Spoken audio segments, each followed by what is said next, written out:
오늘 함께 보신 하나님의 말씀은 출애굽기 28장 30절 말씀입니다. 출애굽기 28장 30절 한 절의 말씀 다 함께 합독하도록 하겠습니다. 너는 우림과 둠밈을 판결 흉패 안에 넣어 아론이 여호와 앞에 들어갈 때에 그의 가슴에 붙이게 하라. 아론은 여호와 앞에서 이스라엘 자손의 흉패를 항상 그의 가슴에 붙일지니라. 아멘.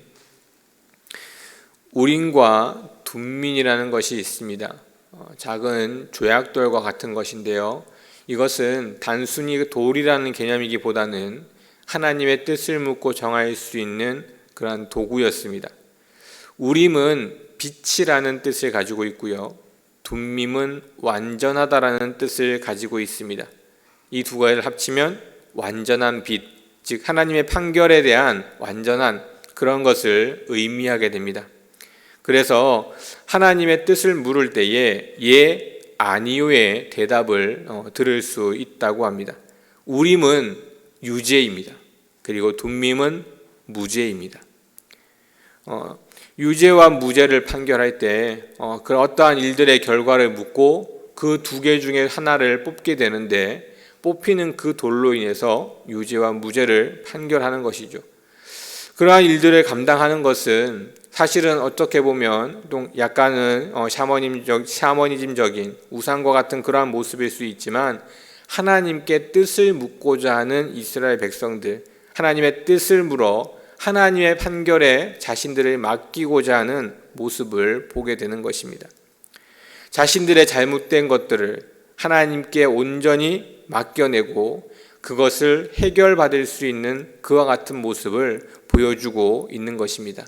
이것은 하나님께 뜻을 묻는다는 것, 즉 자신이 그 뜻에 따르고자 하는 확신이 담겨져 있는 것입니다. 만약 그것에 따르고자 하는 마음이 없다면 그 판결조차 믿을 수 없고 그 판결에 따를 수 없을 것입니다. 그러하기에 이 이스라엘 백성들은 이 우림과 둠밈, 이것을 제사장들이 가지고 다니면서 이스라엘 백성들의 죄를 그것으로 판결하게 되고, 또 그것으로 인하여 죄가 고백되고 밝혀진 사람들은 제사를 지냄으로써 그들의 죄를 용서받게 되는 것입니다. 자신들의 상황이 있을 수도 있습니다. 뜻하지 않은 경우가 생길 수도 있습니다. 죄를 지면서 자신은 원하지 않았던 상황 속에 죄를 지을 수도 있고, 또는 자신이 보기에는 그 상황이 죄가 아닌 것 같은 경우도 있을 수 있다는 것입니다.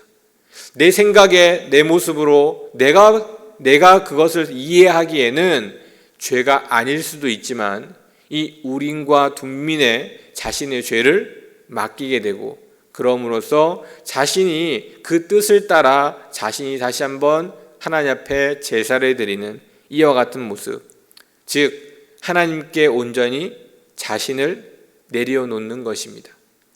자신을 온전히 내려놓지 못하면 조금 전에 말씀드린 것처럼 상황에 따라, 환경에 따라, 자신의 여러 가지 많은 모습에 따라 자신의 죄를 합리화하고 그것이 죄가 아닌 것처럼 이야기할 수도 있다는 것입니다. 그런 경우도 종종 있지 않습니까? 상황에 따라서 죄가 아닌 경우, 우리나라도 여러 많은 판결문을 보면 똑같은 죄임에도 불구하고 상황과 환경에 따라 그 죄질이 달라지거나 형량이 달라지는 경우들도 있습니다. 충분히 그럴 수밖에, 또는 그렇게밖에 할 수 없는 경우들도 있기 때문입니다. 하지만 이스라엘 백성들은 그러한 모든 것들을 내려놓고 오직 하나님이 말씀하신 그 말씀대로 따르고자 하는 마음을 가지게 되는 것입니다. 우리의 삶도 마찬가지입니다. 우리는 우리 살다 보면 각각의 상황에 따라, 사정에 따라 그 믿음이 다르기도, 또는 하나님 앞에 나아오는 것도 다를 수 있습니다. 그런데 그것이 어쩔 때는 내 상황에 따라, 내 모습에 따라, 내 생각에 따라 나를 합리화하는 경우들도 종종 있다는 것입니다. 하나님의 뜻이 아닌 내 생각으로 내 신앙을 만들어가는 경우들이 생길 수 있다는 것이죠. 우리는 나 자신을 온전히 내려놓을 수 있어야 합니다. 내 생각, 내 모습이 아니라 하나님의 생각과 하나님의 모습, 그 뜻에 따라 나아가고자 하는 굳건한 마음으로 나아가야 한다는 것입니다. 두 번째로 알 수 있는 것은 이 우림과 둠미는 판결입니다. 죄를 묻는 것입니다. 이것은 하나님이 공의의 하나님임을 우리에게 말씀해 주고 있습니다. 사랑으로 우리를 보살펴 주시는 하나님이시기도 하지만 공의롭게 우리의 죄를 분명하게 판결하신다는 것입니다. 하나님께서는 우리도, 하나님을 믿는 하나님의 자녀들도 심판대 앞에 설 것임을 분명하게 말씀해 주고 있습니다. 우리가 죽음을 맞이하고 그것으로 그치는 것이 아니라, 또 죽는다고 해서 바로 천국으로 가고 지옥으로 가는 것이 아니라 그 사이에 하나님을 만날 것을 분명하게 말씀해 주고 있습니다. 그리고 하나님을 만날 그때에는 우리가 이 땅에 살아오는 여러 많은 모습들을 다시 한번 하나님 앞에서 심판받게 될 것임을 말씀합니다. 물론 하나님의 자녀들이 심판을 받는다고 해서 지옥으로 가는 것은 아닙니다. 하지만 이 땅에서의 삶, 이 땅에서의 모습을 평가받는 것은 분명한 사실이라는 것입니다. 그렇게 우리는 그 공의의 하나님을 기억해야 합니다.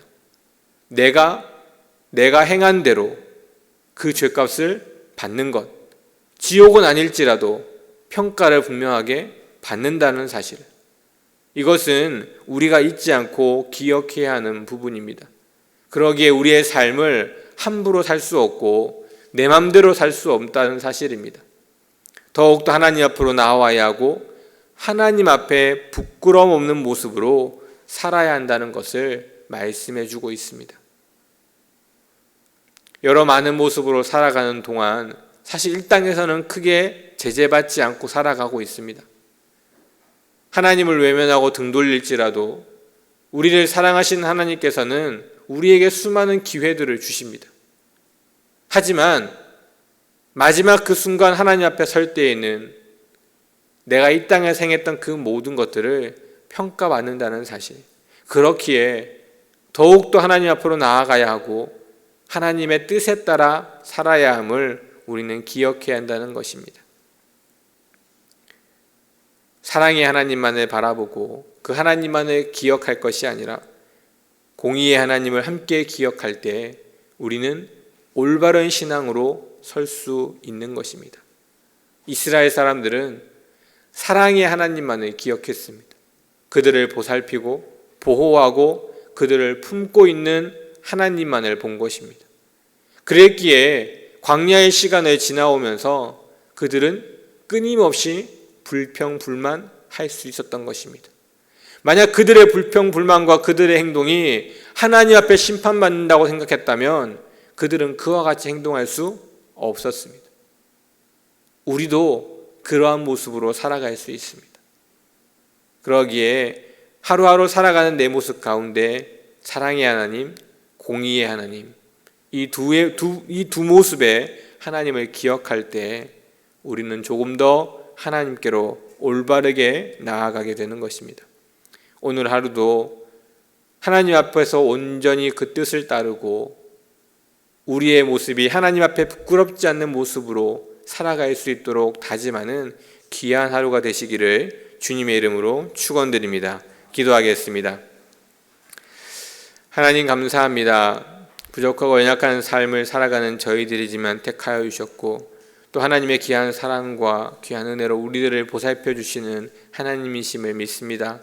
하지만 하나님, 그런 하나님께서도 우리의 모든 것들을 평가하신다 말씀하셨습니다. 우리의 삶이 하나님 앞에 부끄러움 없는 삶이 되게 하시고 하나님 앞에 섰을 때 당당히 이 땅에서 하나님의 뜻을 따라 살았음을 고백할 수 있는 우리의 모습이 되게 하여 주시옵소서.